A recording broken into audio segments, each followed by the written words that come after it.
Shalom, brothers and sisters. Shalom. Giving honor and praise unto the Most High, the Creator and the Maker of heaven and earth. This presentation, we do not intend for it to be long. Nonetheless, brothers and sisters, we do find it necessary to bring this presentation out to the people. Now, as you may be able to see, it is called, Were the Laws in Leviticus 11 Made Up by Man? And what we want to get into, brothers and sisters, is whether or not the commandments, the laws, the statutes that we see written in Leviticus chapter 11 were made by man, or were they made by the Creator, given to man? Or did man put himself in a position to speak on behalf of the Most High without the Most High's authority? So, brothers and sisters, as we get into this subject, I want to state that I do not say that we should not be more on the vegetable side. The same Hebrew word for vegetable is the same Hebrew root word for green, as in the color. We know, brothers and sisters, that it is very nutritious. We know that those who lack vegetables in said diet have complications. You understand? So what we do also want to point out, nonetheless, brothers and sisters, is, as many people state, there has to be a balance to certain things. One of the things I prelude in speaking upon and saying the subject, brothers and sisters, elders, is this: if we as a people are solid, mass, flesh, and water, should we not replenish our bodies with what we already are? Is it wise to say that we should not eat any flesh while we are flesh, and at the same token say we should drink water, knowing that we are also water? What happens when there's a lack of water? It can affect your vision. What happens when there's a lack of protein? And again, we're not saying that protein does not come from other things besides flesh, as in meat. But what we are pointing out is, while we are flesh, while we are also flesh, is it wise to say that we should not have any flesh in consumption?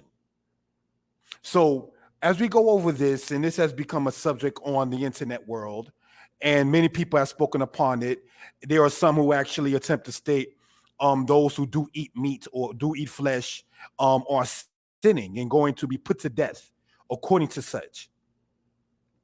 That's not verified scripturally. You understand? We also want to point out, brothers and sisters, that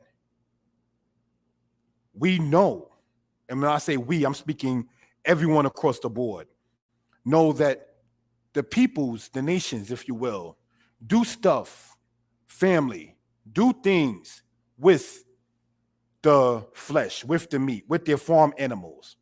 When me and my lady was in Costa Rica, brothers and sisters, we saw a truck full of what Leviticus 11 has as unclean beasts being brought from one place to the other. Who knows what was going to happen with those swine, pig, sow, piglet, boar, if you will. So let us, brothers and sisters, let the book speak for itself.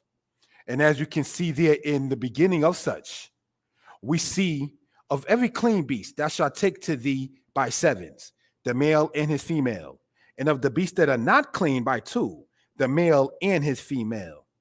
That is in Genesis chapter 7, verse 2. So there are a couple of things real quick before we get into that verse in the presentation that we want to point out. And I'm going to say it in Hebrew first and then get into the presentation. We want to remember in Genesis chapter 7, verse 2, the word zakar, the word nequeba, the word tahor, and the word tameh. Those four Hebrew words we want to remember before we get into this particular manner. Remember, zakar, nequeba, tahor, tameh. Let us pull up the PowerPoint and continue in said vein. Thank you for subscribing to the channel. Thank you, family, for sharing the video, because I'm able to see with the analytics when a video is shared after a set amount of time. And I appreciate those who have shared the videos. I am thankful to the people who have supported the brother and buying the book that a brother has written. The books, a brother has written. You understand? So let us continue, brothers and sisters, in said vein, if we will. Thank you for the time. And here is what we are able to see and ascertain, if we will.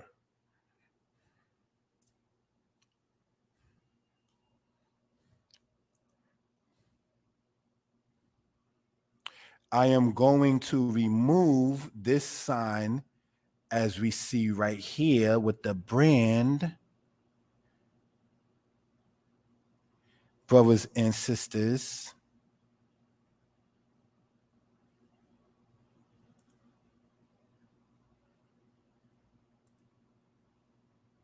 so we can pull up, if we will, please, for it to be seen by the people, the actual PowerPoint itself. All right. Thank you for the time and so forth. I'm actually supposed to put that said and hide in the overlay. See, like my daughter tells me I'm a dinosaur. I don't know. I'm still learning this kind of stuff. You understand? And so forth and so on. So we're going to, all right, as we can see here, thank you, family, and continue from this point here. Shalom, from the word shalom meaning complete, the word shalom meaning peace. Giving honor to the creator of heaven and earth. This presentation, what the dietary laws in Leviticus 11 made up, is due because many have stated that there is a Genesis 129 diet and there is a Leviticus 11 diet. We want to probe into the subject and deduce an answer. Now, while I, for those who do not know, keeping it 100, in layman terms, I do not know how to cook. My Hebrew teacher, Kohen Mikael, may the Most High continue his life. He said something that struck me when he was teaching one time. And he said, you pay for what you don't know. That hit me like a brick. When I, not trying to get sidetracked from the presentation, look at the weekly and then the bi-weekly amount on my bank account, on how much money done went out from ordering even the clean food, brothers and sisters, that Uber Eats or other things have. It is a shame once it comes down to that. So I say to the brothers, the sisters, the children who listen, learn to mebashel, cook. That's one of the things I regret not picking up from my mother. May she rest in peace. When she used to go in and make things regarding holy days and so forth and so on. I should have sat at her feet and learned. You pay for what you don't know. You understand? The lady whom I have much respect for and whom I'm with and whom I'm love, sometimes she makes me meals. You understand, family? And being in the understanding of Israel, you understand? I trust the food that my beautiful lady makes. There's no question in my mind, knowing the spirit that she has of a Proverbs 31 woman. It says his heart safely trusts in her. So I don't have to wonder, like sadly some elders used to do with people when family members would say, oh, I don't eat pork no more, or I don't eat that. And sometimes elders and family would chop up the pork and then mix it in there to be spiteful. I don't have to deal with that kind of matter when I'm eating the food that my beautiful lady makes. You understand? So now, brothers and sisters, let us get into this subject. Now, the thesis is that some people are saying that the dietary law that permits Israel to eat meat has been made up by man. And so it is said by some that there is a Genesis 1 diet and a Leviticus 11 diet. And these are things, again, brothers and sisters, that we're going to get into, talk about, address, and so forth. All right? So let us go on in this manner. If I can be heard, give me a 1, because I can't hear myself the way the computer and everything is set up. So if I can be heard, please give me a 1. Let's go on, brothers and sisters. Introduction and disclaimer. Shalom. While I do not present that veganism or vegetarianism is against a good way to eat, it is not the standard for the culture of the Israelites. Correct me if I'm wrong if there is a word for vegan or vegetarian in the Hebraic language. Just the same, is there a Hebrew word for a flesh eater inside the Hebrew language? Or, as we already went over before with the words Zakar, Nequeba, Tameh, Tahor, those 4 words. Were those the distinctions, as we're going to show in this presentation, or was it a distinction between whether you ate flesh or not? The culture given to the Israelites is what the Israelites were supposed to follow. The Israelites had their own farms due to having their own land, and thus had their own. This is something, as pointed out in the description of this video. When it's uploaded, you'll see it also, all right? That Israel, when given the laws, had their own.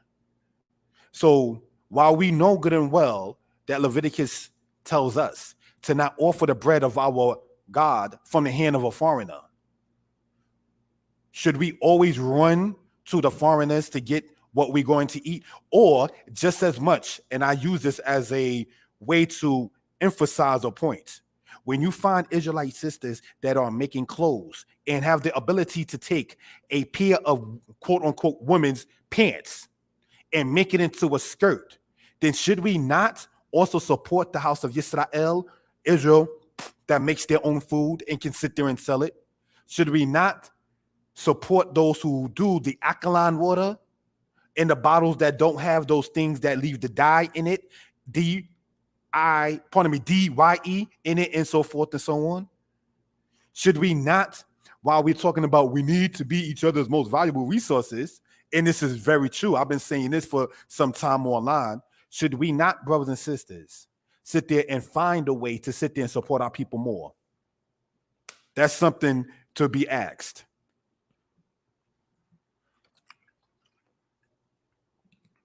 We, in many cases today, do not have our land and farms.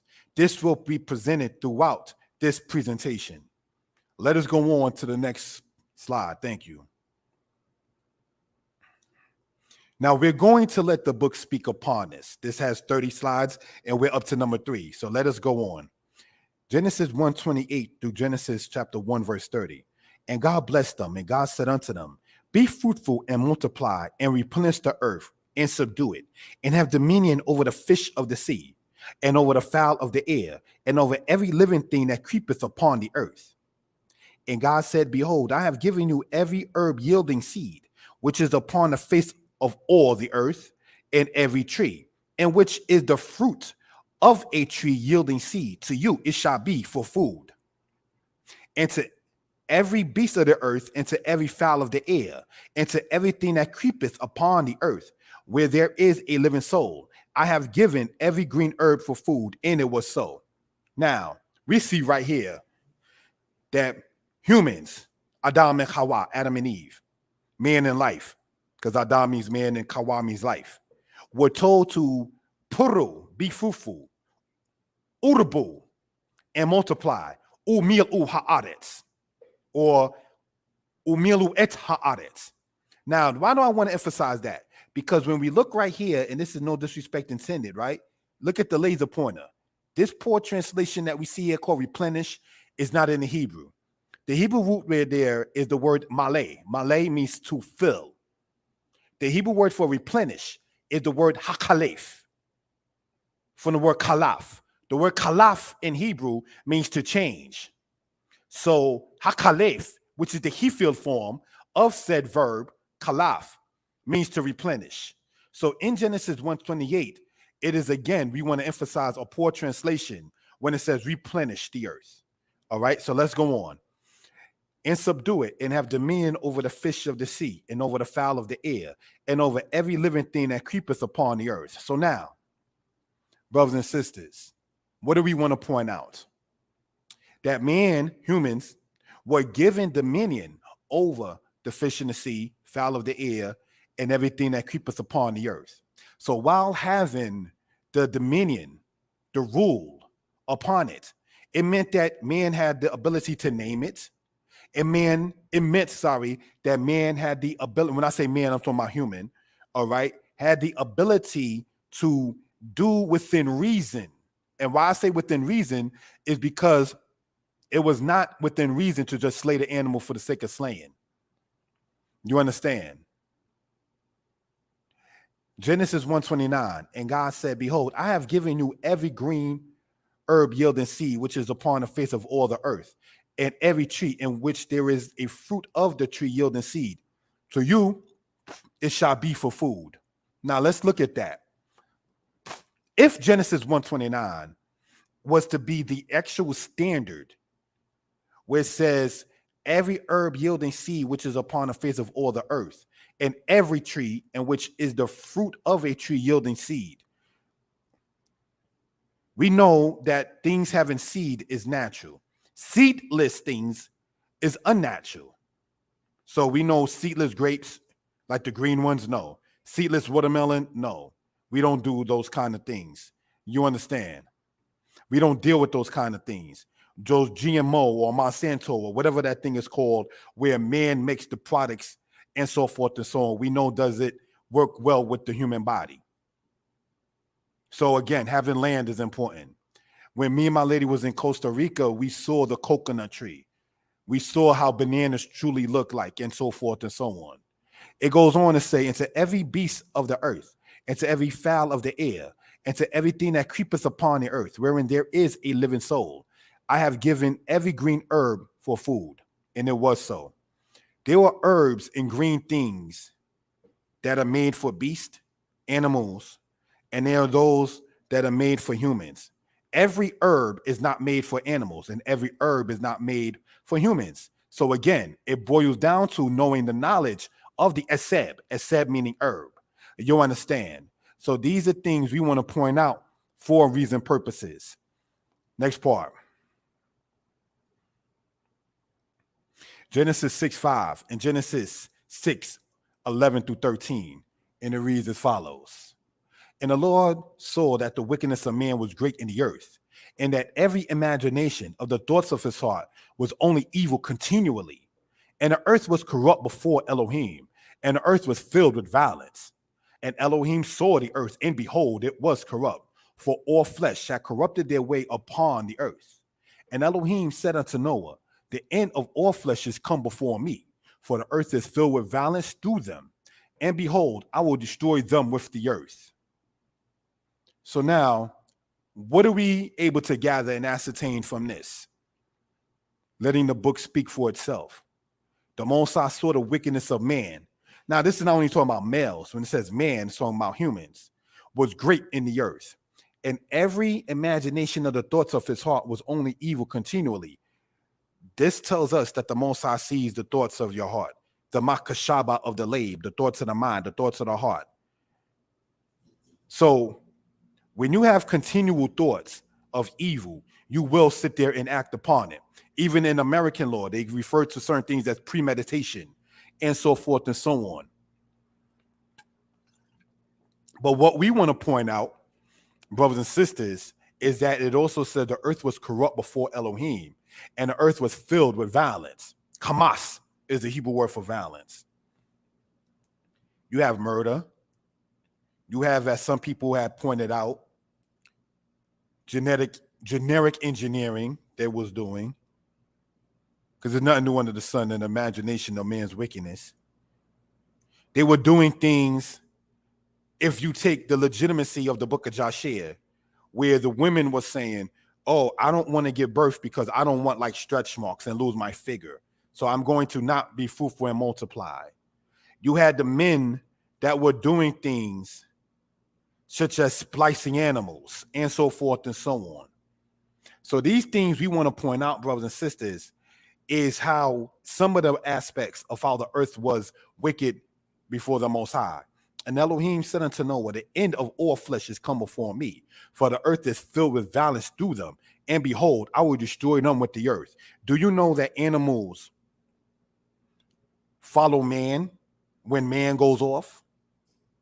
And that if you're intelligent and able to sit there and read what animals are telling you, i.e., example, the situation back in 2004 in Indonesia when the cows, which are beasts, which are animals, went up the mountains because they knew what the Most High was going to be doing with the said tsunami. But the wicked doesn't understand the matter of a sign. It's just everything is everything and things happen. They don't lay it to heart. Like it said, Jeroboam did not lay it to heart when a man did an offering he wasn't supposed to do and his hand got damaged. Certain things, even by others' example, one should take heed to be like, that's not the way to go. As opposed to saying, that's them, not me. You understand? Next slide, please. Thank you for the people who's in the chats. Thank you to William Ballard, Marcia Yisrael, Batsheba, and anybody else who cares to chat. Please feel free to do so. Thank you. Genesis 6:19-21. And of every living thing of all flesh, 2 of every sort, that shall bring into the ark to keep them alive with thee. They shall be male and female. Of the fowl after their kind, and of the cattle after their kind, of every creeping thing of the ground after its kind, 2 of every sort, that shall bring, of every sort shall come unto thee to keep them alive. Well, how did Noah get the animals in here? How did the cows again in Indonesia know to go up the mountain before the situation with the tsunami came? Even the newspapers reported that. You understand? How do sharks know to sit there and follow a certain matter? And while being back in New York, and I say this in no disrespect intended to New York, why do the rats and the mice know when a cat is around, they can sense it and don't come around at said time? Because there is a creative force. We know the creative force as the Most High. Correct me if I'm wrong.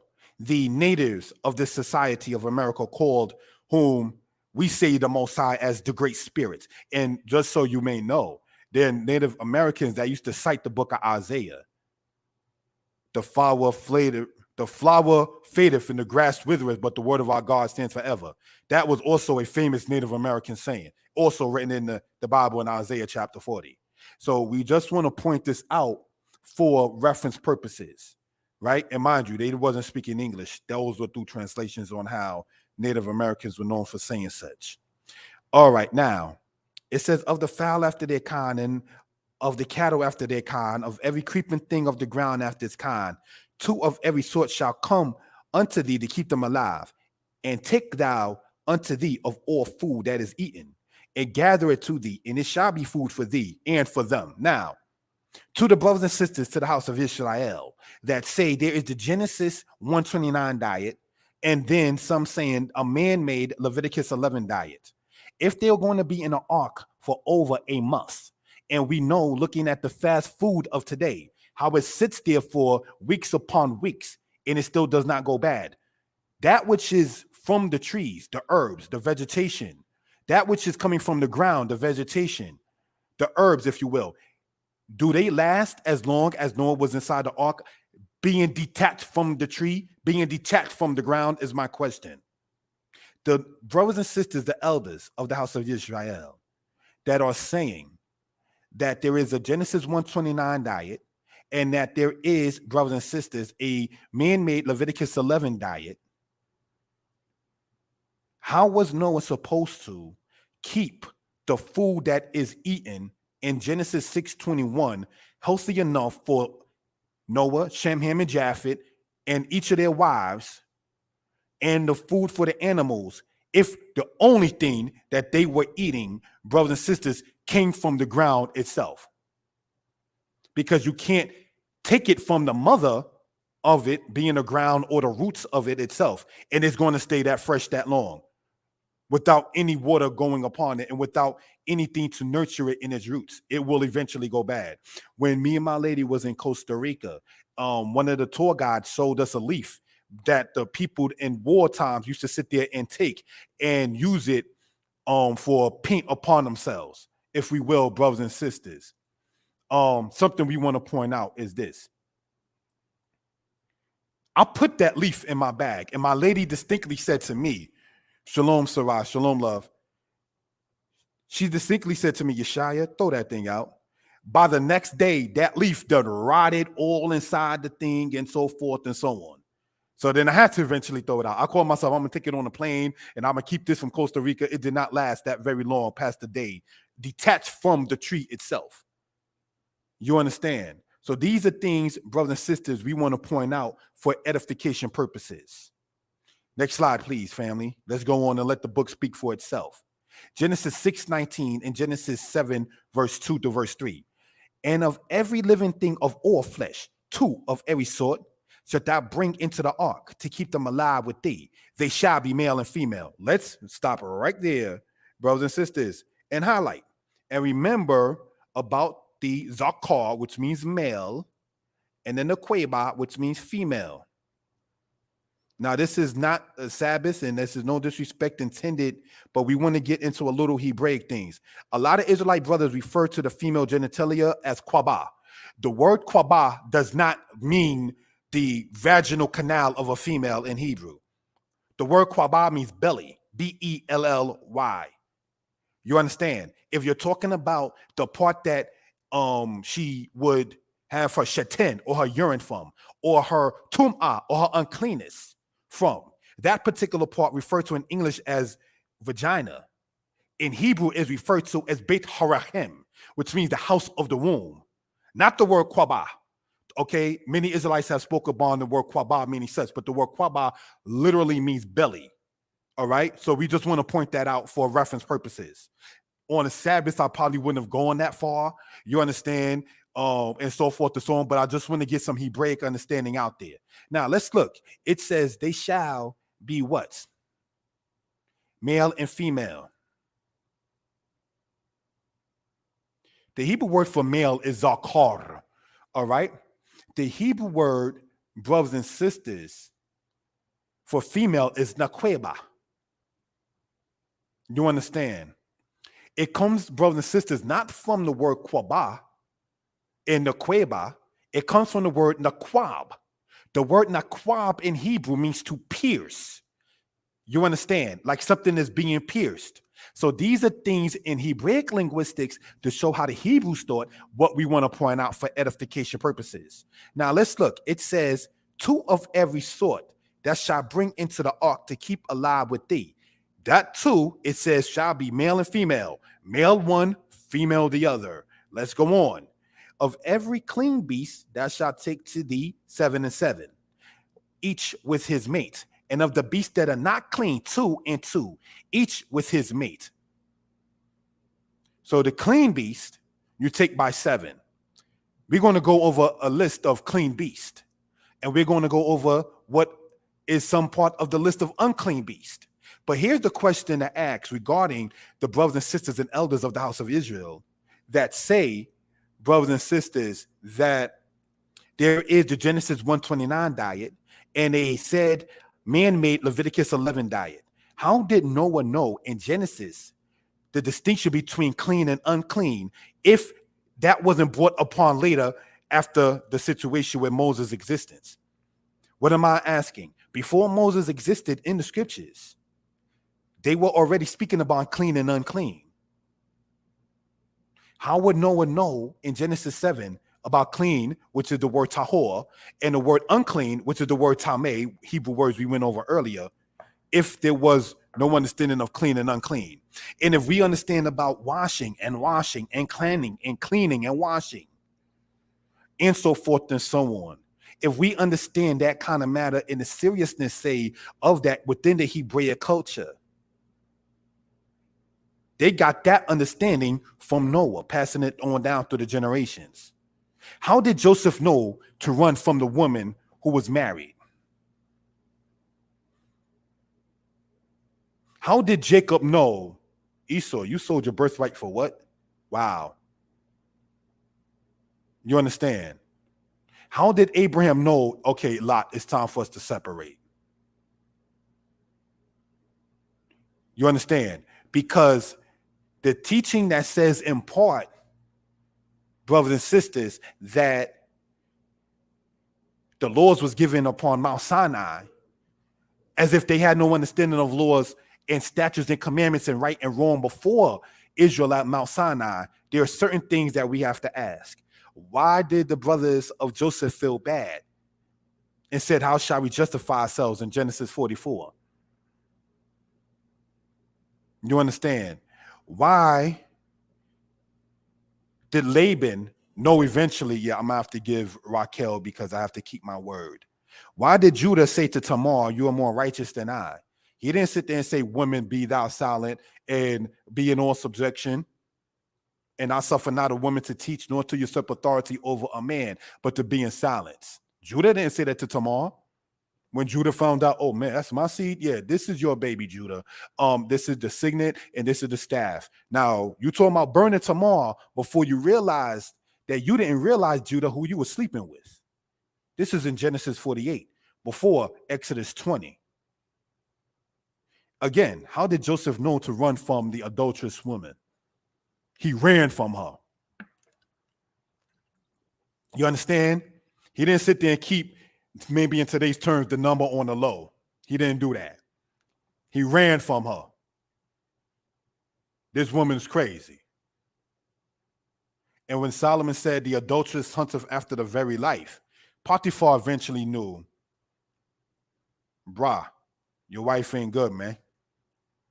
If you deal with the book of Joshua, and it said that Abraham went to see his son Ishmael, which tells us a couple of things. That Isaac was the son of the promise, but that doesn't mean, though you put your son out at age 18, that doesn't mean you can't go and check your son. Just because you put him out, you can sit there and go out after your son, for those parents who want to play catch up with their children, but that's a whole other subject. You understand? When it says in there in the book of Joshua that Abraham told the woman, not knowing that she was dealing with Abraham's grandchildren, take the tent pin and replace it with another. Tell him an old man came by and to replace the tent pin with another. Y'all have a good night. Ishmael divorced her that same week because he knew exactly what it was. So if we know that Abraham passed away when Jacob and Esau were 15 years old, as pointed out by my teacher, history teacher, Chief Simeon Ben Yehuda, may he rest in peace. Can we imagine what kind of wisdom that Jacob and Esau learned? Is it true that Rebekah, when she was pregnant with Jacob and Esau, went to Shem himself when it says she went to inquire of the Most High? Let's continue on and see what it is. Of the fowl also of the air, 7 and 7, male and female, to keep seed alive upon the face of all the earth. So yes, the Most High stated that the end of all flesh has come before him. And even in saying that, he's going to take 7 that's unclean, 7 that's clean males, 7 that's clean females, 2 that's unclean males, and 2 that's unclean females. So you got 2 lions and 2 lionesses, 2 tigers and 2 tigresses. You got 2 deer and 2 doe. Deer is already plural. You have certain animals that are already deemed clean and unclean before the law upon Mount Sinai. How would Noah have known that if we're going and saying there's a Genesis 1:29 diet and then there's a said man-made Leviticus 11 diet? Your personal choice, just the same. I claim the tribe of Dan. If my claim is correct, polygyny is how my daddy Dan came into this earth. I will never personally, Yeshaya, Emiel, my former Hebrew name, Kashub, my DJ name, Teshon, my government name, in part, will never, ever do polygyny. Never.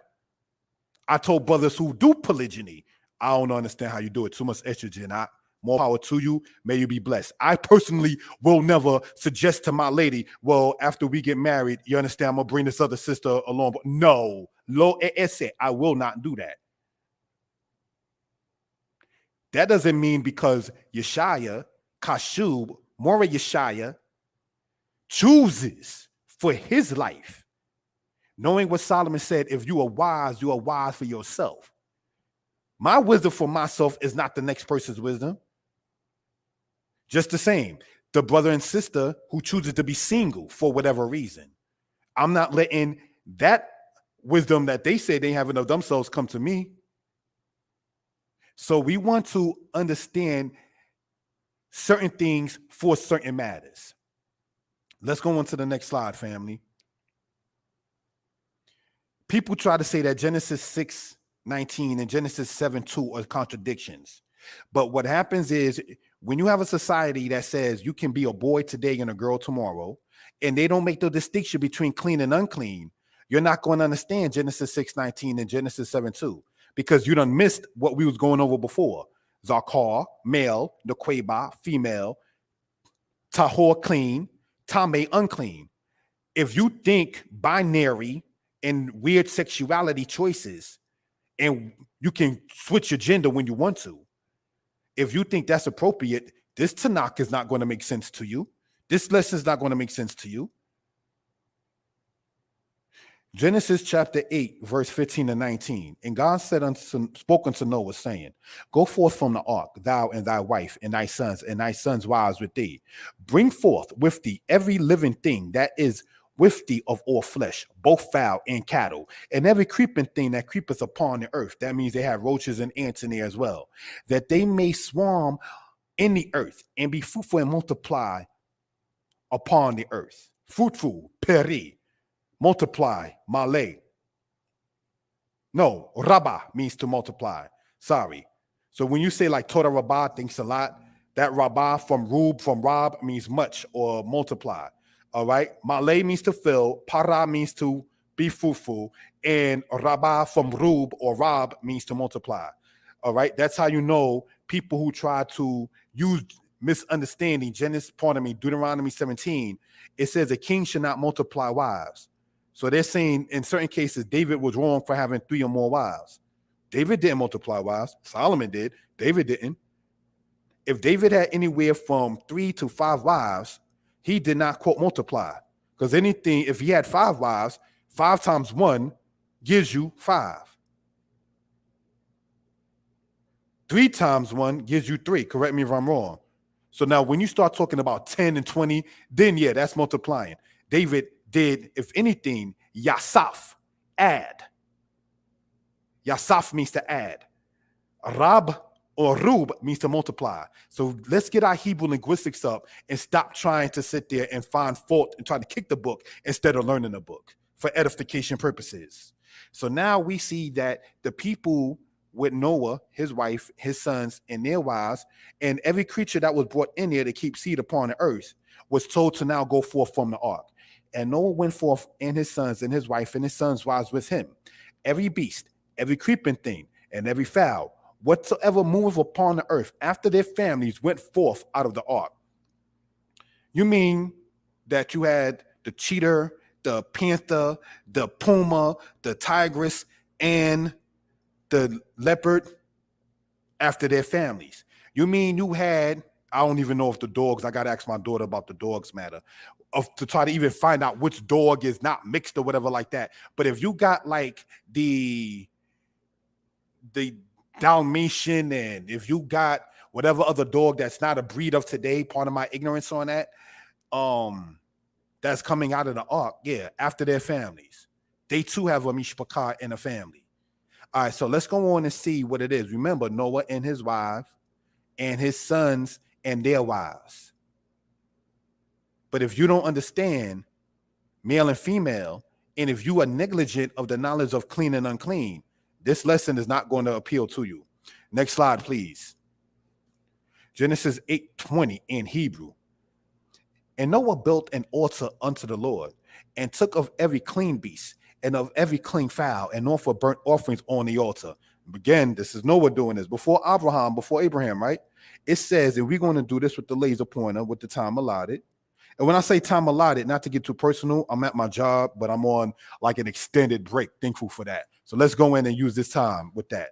Why you been no ak mizbeak layod he wahe? Why you quack me cold hap hema hat hora? Ume kol ha off hatahor? Why ya ar olot? But mizbeak. Uh-oh. Uh-oh. What do we see? No disrespect intended. We see what? Tahor? Didn't we go over that word in the beginning? What does that word mean? Tahor. What? Clean. Tahor means clean. Get your vocabulary up.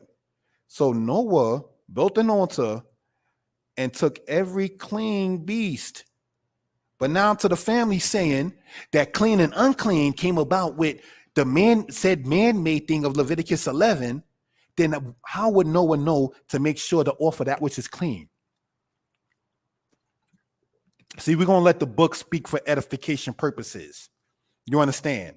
And Noah built an altar unto the Most High, the Lord, and took of every clean beast and of every clean fowl and offered burnt offerings on the altar.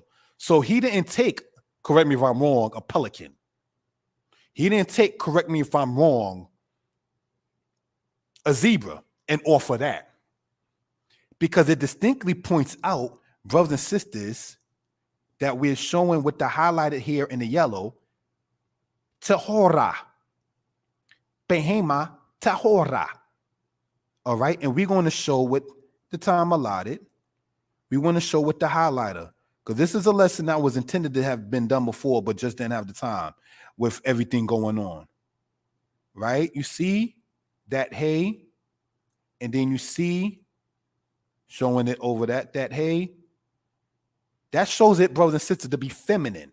So you have behema tahora, hapima hathora, and then you have ha'of hatahor. So, brothers and sisters, what are we pointing out, if we will? Clean. Genesis 8:20 points out that Noah dealt with the clean animals as far as making an offering. So we cannot sit back and think that he did not know what clean was. But the teaching, having been seen online from the brothers and sisters and elders who say, oh, if you eat flesh meat, and if you eat something that was not of the tree itself, you're going to be condemned to death. That's not what the book says. Don't do that. Because if somebody then is put to death, do you know what the Torah says after you said something like that? You're going to be a suspect, because it said, he who hated his name, but in times past, you a suspect. You may be innocent, but because you out there talking about somebody's death that the Most High didn't tell you to speak upon, where's your protection going to come if something happens to your brother or sister in a death manner? That's why Solomon said, Elohim, God is on high, and we're on earth. So let your words be few. That's why we let the book speak for itself. Next slide, please. And it goes on to say this. Thank you for the time, family, and listening. Genesis 8:21 to verse 22. And the Lord smelled the sweet savior. And the Lord said in his heart, I will not again curse the ground for any more for man's sake. For the imagination of man's heart is evil from his youth. I was a youth. We ain't even got to sit there and talk about, I always talk about how I used to sit there and plot, scheme. I'm going to sit there and these people trust me when I'm a little kid, younger than 10, I'm going to steal their money. That's evil thought. You sat there and planned to steal from your uncle, your aunt, your mother, your relatives. Think the Most High stopped doing that? Who knows where a brother would have been? Because I'm going to say something. And real talk, family. While it's not the Shabbat and it's not to be disrespectful, I knew a guy that tried to do a theft or robbery, because stealing leads to robbery. It's one big cousin of the other. He dead. You know what they said at his funeral after he got shot that night, after he tried to rob somebody? He brought it on himself. So we're going to sit there and go back into this. And it says, for the imagination of man's heart is evil from his youth. Neither will I again smite any more every living thing as I have done. While the earth remaineth, seed time and harvest, and cold and heat, and summer and winter, and day and night shall not cease. Is that a lie? Of course not. It's hot. It's a heat wave. It's not a heat wave, family. It's made in this society, in many other societies, that you got summer. You got heat. So when you got, say, 5-6 months later, and you up there with the winter hat and the gloves, it's part of what it already has been ordained to be. You understand? Seed time and harvest. So there's planting time, and then there's the harvest time. Pay attention to the ordinances of what it is and make sure you're in accordance with it. So let's go on to the next part, family. All right. Thank you for the time. Shalom to everybody in the chat. Genesis 9, verse 1-3. And God blessed Noah and his sons and said unto them, be fruitful and multiply and replenish the earth. And the fear of you and the dread of you shall be upon every beast of the earth, and upon every fowl of the air, and upon all wherewith the ground teemeth, and upon all the fishes of the sea. Into your hand they are delivered. Every moving thing that liveth shall be for food for you. As the green herb have I given you all. Now, many have gone to Genesis 9:3 and said everything that's on the earth that moves is given for food. But it's something we pointed out. It says, as the green herb, meaning what? Even as what you already been eating and consuming by already an ordinance and a decree and a choice that you've made on which herbs you will want. It's not telling you already knowing. Let's get back. And this is why we want to go line upon line and precept upon precept. And we want to highlight this again. Please, family, pay attention. I'm asking. All right. Let us point out that before Genesis 9, right, Noah already dealt with clean here and clean in Genesis chapter 8, verse 20, when he made his altar. So we cannot ignore the fact that he knew already what was clean and unclean. All the way from before Genesis 8 into Genesis 7, with animals to bring in by their quantity based upon whether they're clean or not. So where do we then get the understanding of saying that there is a clean and unclean only in the Mosaic later on laws, but in the laws of Genesis, it wasn't such? I remember asking somebody that about the clean and unclean. Well, Noah was not supposed to eat meat, so clean and unclean don't matter. That's when you know somebody don't want to sit there and admit you choose to be a vegan, you choose to be a vegetarian, but you don't want your personal choice to be known as such. You want your choice to become law, and that doesn't work. Just as much as me being a monogamous man, that's my choice. I can't sit there and be seen, I see you teaching with this brother with Shomrei Habrit. Every brother in the camp may not be doing what Moreh Yeshaya chooses to do for self. And as long as it's not against the laws of the Most High, as long as it's not going against wisdom, knowledge, and understanding, then your personal choice is just that, your personal choice. You understand? You're going to sit there and say, as a person saying that there is a Genesis 129 diet and saying that there is a diet based upon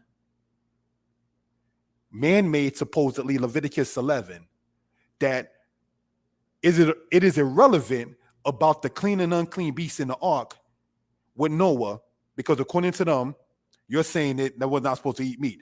Meanwhile, nowhere in there are the people told do not eat meat. So let's go on back into this particular case and see what it is. Because remember, the distinction was between clean and unclean, and that was already known from Genesis 7 and then shown in Genesis chapter 8. And we want to point it out here as well. Every moving thing that liveth shall be for food for you. As the green herb have I given you all. So in other words, it's already comparing to things that's already clean. So let us line upon line and precept upon precept and gain understanding. And Noah built an altar unto the Lord and took of every clean beast and of every clean fowl and offered burnt offerings on the altar. Clean is the word that we want to point out. He didn't just take beasts, clean beasts. It has an adjective there for a reason. Of every clean beast thou shalt take to thee 7 and 7, each with his mate. And of the beasts that are not clean, 2 and 2, each with his mate. So let's go on and let the book speak for itself. All right. Ezekiel 44, verse 23 in Hebrew. This is concerning the priests of Israel in the future. And they shall teach my people the difference between the holy and the common, and cause them to discern between the unclean and the clean. again, here we have tahor. We're going to show it in different colors. All right, tahor shown in the yellow, and we're going to show what it says unclean in a different color highlighted. All right. Let's show that in purple. See how that come out. Just leave it there so it can still be seen. So I'm showing the unclean in Hebrew as in the purple, just for color purposes. And then the clean word, or the word for clean, is tahor. So you see the distinction in the language. All right. So they, the priest, shall teach my people the difference between the holy and the common, and cause them to discern between the unclean and the clean. So again, we want to point that out, that there is already an understanding of clean and unclean inside of the Hebraic culture. Next slide, and we're going to let the book speak. And the Lord spoke unto Moses and Aaron in the land of Egypt, saying, this month shall be unto you the beginning of months.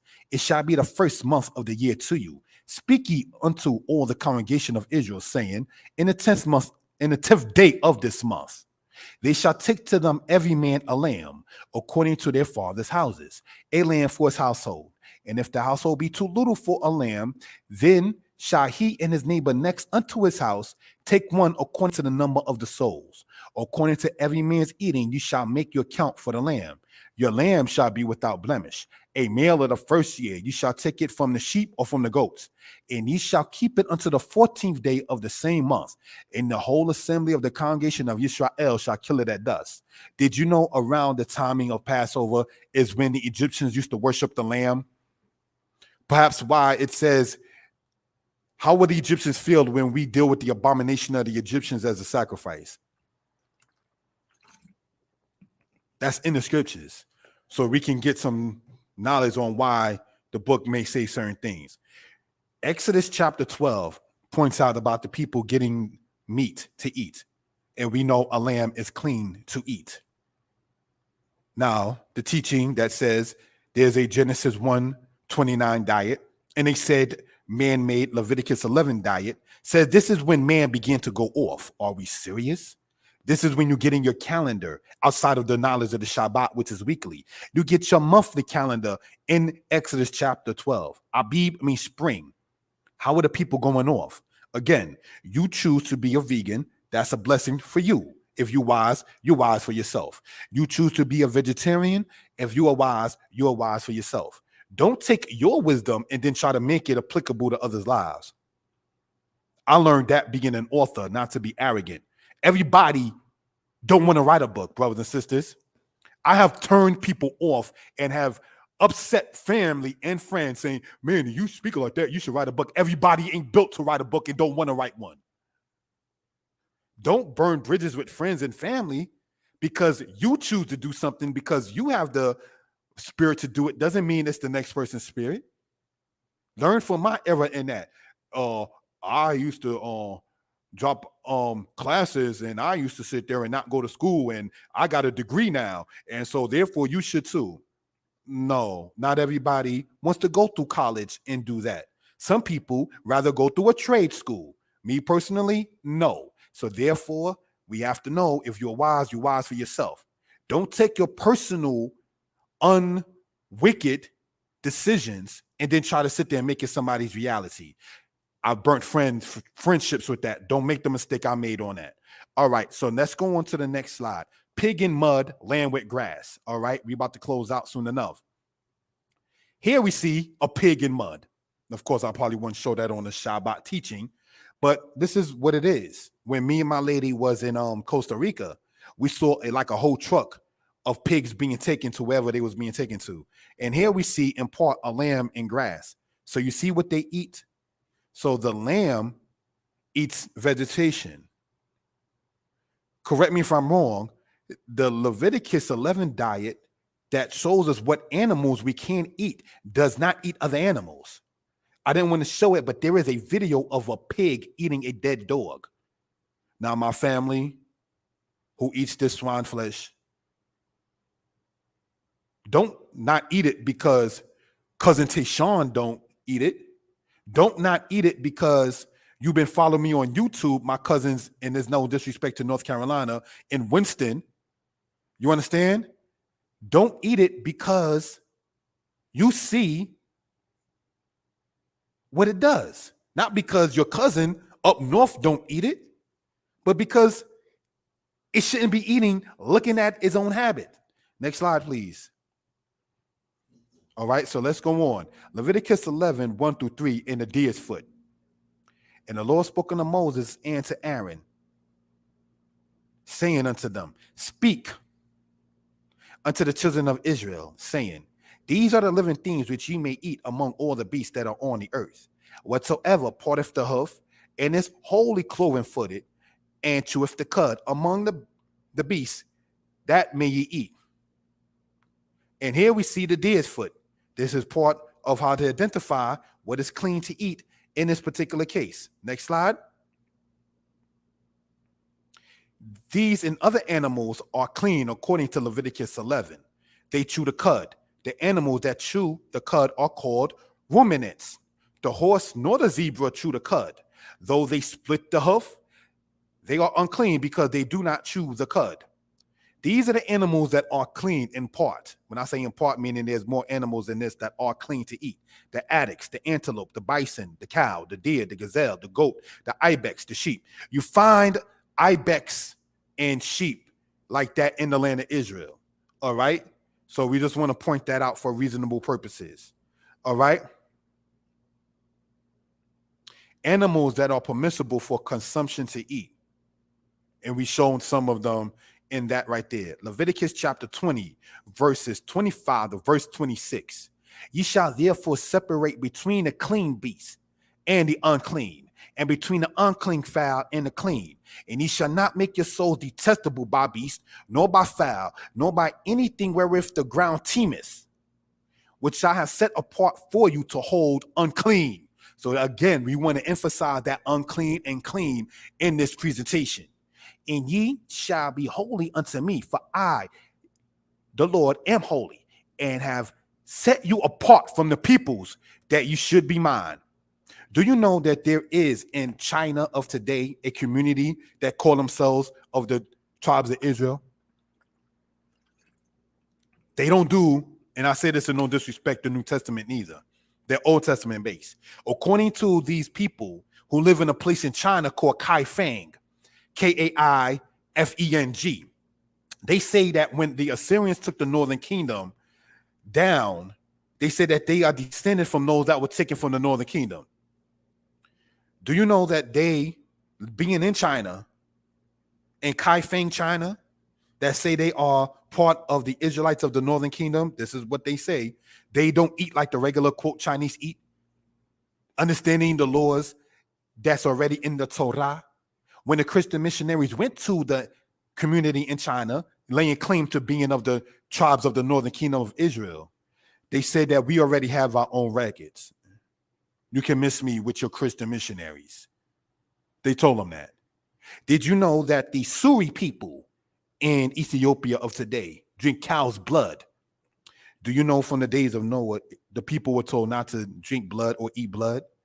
The Falashas, the so-called Falashas, call themselves Beta Yisrael. They don't drink like the Agors. They don't drink like the Tagre people. They don't drink like the Suri people, all living in the same country. Again, I have separated you from the people that you should be mine. Next slide. Let's go on, brothers and sisters, with the time allotted. Me and my lady and Mike the camel. Nevertheless, these shall ye not eat of them that only chew the cud, or of them that only part the hoof, the camel, because he cheweth the cud, but parteth not the hoof. He is unclean unto you. Here we see in this picture here, my lady on a camel, myself, we was in Egypt last year. This is Mike the camel. Israel, we don't eat camel. The gamal, in Hebrew, gamal, we do not eat. All right, we want to point that out. Next slide, please, brothers and sisters. And the rock badger, because he cheweth the cud, but parteth not the hoof. He is unclean unto you.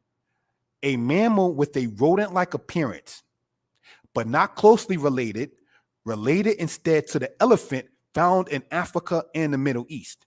This is the rock badger that we've been reading in Leviticus 11. Sometimes people wonder what the rock badger was. This is it right here. We don't eat this, house of Israel.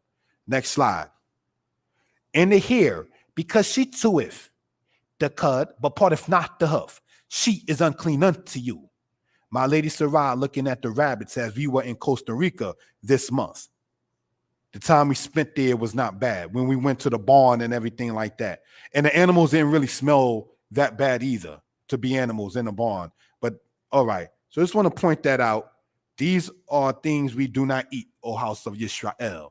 All right. Let's go on to the next slide, brothers and sisters. And the swine, because he parteth the hoof, and is cloven footed, but cheweth not the cud, he is unclean unto you. We do not eat that, brothers and sisters. That is something, again, we want to point out for edification purposes. All right? We don't delve in that particular manner. Let's go on, if we will, to the next slide. We already see what that is. That's actually in Costa Rica, the picture of the pig right there. All right?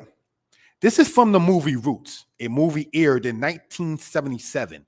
And we see that Kunta did not want the pork. Now, in the movie, the guy playing Fiddler is given the captive, who was given the name Toby, calling himself Kunta Kinte, pig, and you see like that. And for those who know the movie, know where I'm going. He, not even being a grown man by default, being 17 and there as a captive, already was taught to not eat certain things. And mind you, he's a captive. He still got his yoke of iron on his neck, Deuteronomy 28:48 manner. But he still know, while going through that situation, I'm not going to eat the swine's flesh. Next slide, please. Leviticus chapter 11, verse 8. Of their flesh you shall not eat, and their carcasses you shall not touch. They are unclean unto you. So we already know that's why we don't deal with things that are products of those kind of animals. All right. So if it has pork in it, we don't deal with it either. All right. Because their carcass, which is of their dead body, we don't touch that as well. If the laws in Leviticus were made up by man, and Genesis tells us that man's imagination is evil from his youth up, why would there be stipulations on what the Leviticus diet offers? Here's a question to the community of Israel, saying that there's a Genesis 129 diet, and then there is a diet in Leviticus 11. If man's imagination is evil from his youth up, why, if man made up the laws in Leviticus 11, why will there be stipulations on what people cannot eat according to them same laws made by man, supposedly? Answer the question. If the ways of man prior to the flood were so wicked, it caused the Creator to bring the flood, and they, humans, did not eat meat flesh until after the flood. What did they do that was so bad they had to be destroyed?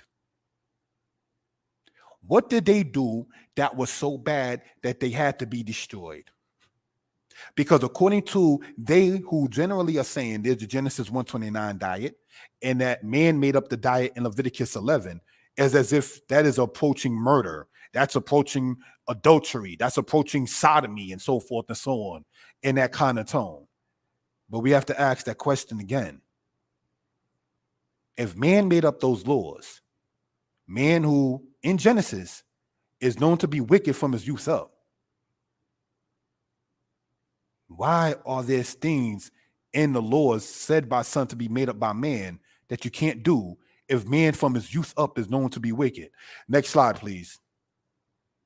Why? Oh, here we go. Why did King Manasseh in his prayer state that Abraham, Isaac, and Jacob did not sin, and we know they ate meat?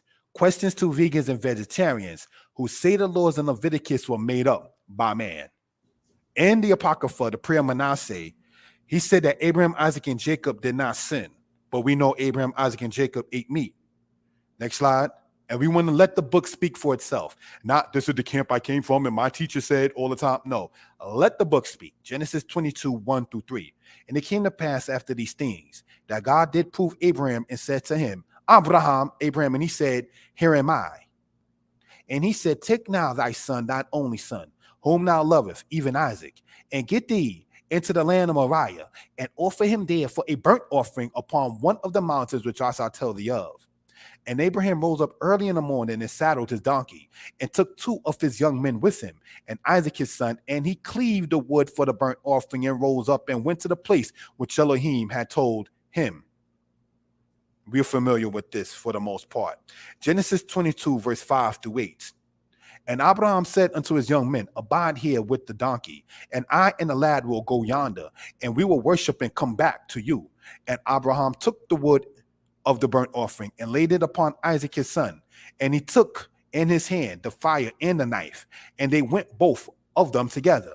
And Isaac spoke unto Abraham his father and said, I be my father. And he said, here am I, my son. And he said, behold the fire and the wood, but where is the lamb for the burnt offering? Stop. Isaac, being a lad here, is saying, where is the lamb? Which is a clean animal. Before the lamb in Exodus 12 is spoken of concerning the feast of Passover, we see Isaac, who King Manasseh said did not sin, speaking about where is the lamb for the burnt offering. Certainly from the days of Noah, knowing clean and unclean, Abraham knew clean and unclean. Next slide, or next part, sorry. And Abraham said, God will provide himself a lamb for a burnt offering, my son. So they went, both of them together. Genesis 22:5 in Hebrew. And Abraham said unto his young men, abide ye here with the donkey, and I and the lad will go yonder, and we will worship and come back to you. Why did I want to point that out? Because right here in the Hebrew, it says, when I shuba, and let us come back. This noon in the beginning, right? I want to color code that with the time allotted, all right? Let's color code that in yellow. We want to do that for a reason. Shown there right in the yellow, that noon means that Abraham knew that he and his son was going to come back. The Most High told him that he's the son of the covenant. The son of the covenant is talking about where are they going to be able to offer up flesh. They wouldn't offer what is already known to be unclean. Next slide, please. Genesis 22:6-8 in Hebrew. And Abraham hastened unto Sarah and said, make ready quickly 3 measures of fine meal needed, and make cakes. And Abraham ran unto the herd and fetched a calf, tender and good, and gave it unto the servant, and he hastened to dress it. And he took curd and milk and the calf which he had dressed, and set it before them, and they stood by them under the tree, and they did eat. Okay, now let us look at this, brothers and sisters. They took curd, milk, and the calf. This calf is an animal, it's flesh. You mean the ministers that came to Abraham concerning the birth of his son Isaac and other matters and so forth and so on, ate flesh? It says, and they did eat. They did eat what? According to, let's show this right here so we can let the book speak for itself, right? Bakwa. The calf. Do you know what bakwa means? It's in a relation to the cow manna. It's a beast. It has flesh. You mean the ministers that came to Abraham and to Sarah ate flesh? All right. But we're not supposed to, right? Okay, brother and sister. Let's go on to the next part. Let the book speak for itself. Leviticus 11, verse 22 to verse 27. And Leviticus 27, 11-12. Every beast which parteth the hoof, but is not cloven-footed, nor cheweth the cud, is unclean unto you. Everyone that toucheth them shall be unclean. And whatsoever goeth upon his paws, among all beasts that go on all fours, they are unclean unto you. So your cats and your dogs, we don't eat that. All right. So, okay. Willem Ballard, you're telling me that I made a wrong citation? Sorry if I did. Genesis 18. Hold on 1 second then. Family. No one's above reproach. Let me see what happened here. I'm going to correct it. Thank you for that correction. I don't mind that. I'm asking questions, so it is what it is. 6-8. All right. Thank you for that. All right. So let us continue in this manner. All right. Doom, doom, doom, doom. Thank you for that. No, I did this all the way from the beginning, but we're gonna go through the slides and then continue where we leave off. Sorry about that, family. All right. So we went over the deer's foot. We went over the matter with horses and zebras. We went over certain things with that. Next part, if we're going into this particular manner, alrighty, we have the rock badger matter, the rabbit matter, the swan manner. In fact, our people brought straight from the east did not eat that, and so forth and so on. All right. All right. So you're saying I did cite the exact quotation, but you're saying Abraham did eat meat. All right. Thank you for that. So let's continue on, brothers and sisters, in this particular manner. All right. Thank you for such.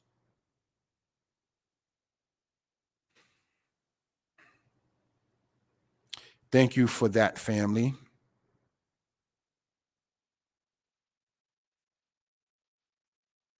So they did eat flesh, as pointed out in here. All right. Leviticus chapter 27, 11 through 12. All right. Goes on to say, and we want to show this with the laser pointer. It says, and if it be any unclean beast of which they may not bring an offering unto the Yah, unto the Most High, then he shall set the beast before the priest, and the priest shall value it, whether it be good or bad, as thou, the priest, values it, so shall it be. So, brothers and sisters, what we want to point out here, getting into this, in Leviticus chapter 27, it speaks about the valuation of certain things. And in evaluation of certain things, if we will, brothers and sisters, right? It says, if it be an unclean beast that is being presented, that may not bring an offering unto the Most High. So Noah wouldn't bring an unclean beast as an offering. Abraham wouldn't bring an unclean beast as an offering. So if they already understood clean from unclean, what makes people think, brothers and sisters, that such is not important? We want to point this out for reasonable purposes. Next slide. Thank you for the time. Leviticus 11:44 through 47 and Leviticus 27 verse 34. We're going to close out on this part here. For I am the Lord your God. Sanctify yourselves therefore and be holy, for I am holy. Neither shall you defile yourself with any manner of swarming thing that moveth upon the earth. So we don't deal with snakes. We don't deal with lizards, iguanas. We don't eat that. We don't deal with eating things that have many legs, as it says in Leviticus. So we don't eat centipedes. For I am the Lord that brought you up out of the land of Egypt to be your God. You shall therefore be holy, for I am holy. This is the law of the beast and of the fowl and of every living creature that moveth in the waters and of every creature that swarmeth upon the earth, to make a difference between the unclean and the clean, and between the living thing that may be eaten and the living thing that may not be eaten. So we already see, as already pointed out in Ezekiel, that the priests are to teach the people to discern what is clean and unclean. We already went over Noah's offering, and that was of clean things. Abraham with the calf, that being clean. We already know Isaac was given meat by Rebekah, and she's not going to give him something that's unclean. The argument that says the quail was given to the Israelites as a punishment does not mean that quail is unclean.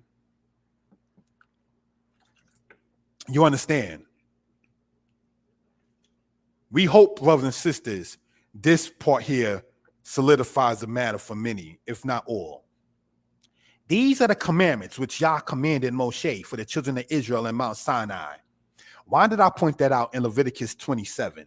Because some have stated that the laws in Leviticus were not given at Mount Sinai. But we see right here in Leviticus 27, letting the book speak, it was. And with that, good night. Shalom. Hope everybody understood the presentation. Subscribe to the channel. Let me know what you think in the comments. Shalom.